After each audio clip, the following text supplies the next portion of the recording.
When I'm in the third grade and my mother is abroad with friends, my dad comes to live with me. He doesn't want me to miss her, so he wakes me up for school as gently as she does and makes me the same pastrami sandwich for lunch. He's unbelievably wise and overwhelmingly loving. A few hours later, I'm on lunch break playing Game Boy Color, and the most beautiful fifth grader in the world walks into my classroom with a message. Who's Menachem Chaike? I'm Menachem. Poor thing, she says. Come with me. My dad is standing at the front gate, bickering with my school principal. He's not being violent or macho at all. In fact, he's wearing my mom's red, flowery dress with fake boobs and a blonde wig. Menachem, he calls. You forgot your cherry tomatoes.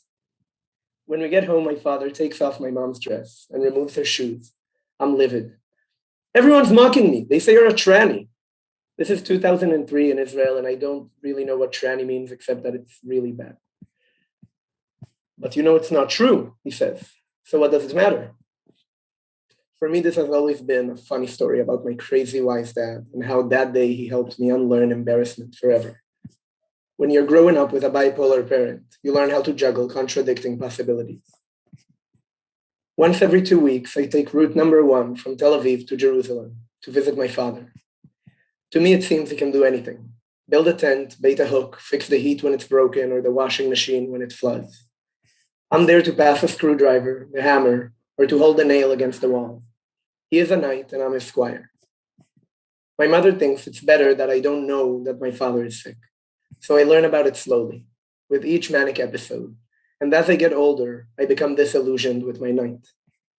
One day, when I'm 14 years old, I'm riding with him on the minibus he drives for work, and he's manic. I almost hate him for the incessant venom he's spewing about his wife and my sisters. He tells me, before today, I was depressed. That wasn't your father. This is your father. I try to respond that I like the other one better. Whoever that was, the one who listens. Maybe he wants to cry, but cannot in this state. So he laughs and drops me off. I call my mom crying from the street outside his house. She wants to know if he heard me. I moved to the US when I'm 20, after serving in the army.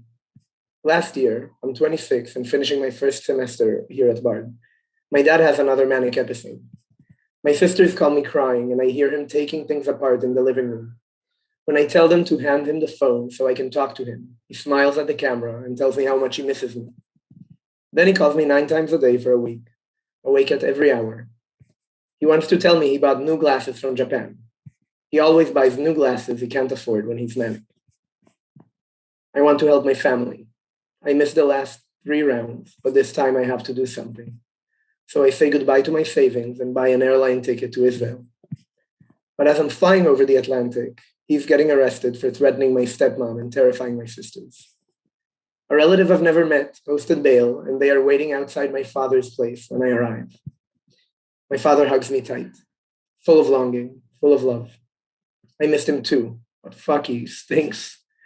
He takes me into the 1-bedroom apartment where he's been living for less than a week. It smells like coffee and weed and wet fabric. There's no washing machine, and his tub is full of water and clothes. He's looking for a shirt, splashing all over the floor. I ask a question, and he ignores me, rummaging through antiques and gifts he couldn't afford but had bought anyway. From squire to jailer, we're spending his 24-hour house arrest with elderly Orthodox relatives who have volunteered to take him in. It's Shabbat, and he's sitting next to his very religious, very, very kind aunt. He says something I can't repeat here, and I want to wash his mouth with soap, but instead I go for a walk. When I come back, he's asleep. He wakes up at 5 a.m, and I walk into the bathroom in the dark. He tries to describe a dream, but his vivid visions collide with a numb tongue, and his words are impossible to decipher. It's something about Jaffa. When he's on meds, he can't really communicate very well. When he isn't on meds, he can't communicate very well either. Tell me later, I say. Our hosts are asleep. 3 hours before the arrest is over, he's planning an escape so he can fuck his new girlfriend. From squire to jailer to parent, I beg him to see that 3 hours aren't that long and that our hosts will get in trouble if we leave. But we end up leaving half an hour ahead of the deadline anyway. At his girlfriend's, he proposes a threesome. She asks us to leave, and I take him back to his trash apartment where he's left the windows open and rain has flooded the house. He starts to organize. A dish breaks, and he tells me to sweep it up. Please take your meds, I say. Stop being a cop. Just 5 more minutes and we're done organizing. Taking the meds is now his leverage. He is unbelievably wise. Now it's almost morning, and he hasn't taken the pills, and he's still organizing. I leave his apartment and head to my family's house, a short restraining orders distance away. When I get there, I tell my 17-year-old sister that I just can't do this anymore. Tell me about it, she says. But someday it will be okay. 3 years ago, she was 14. 3 manic episodes later, she speaks like she's 32.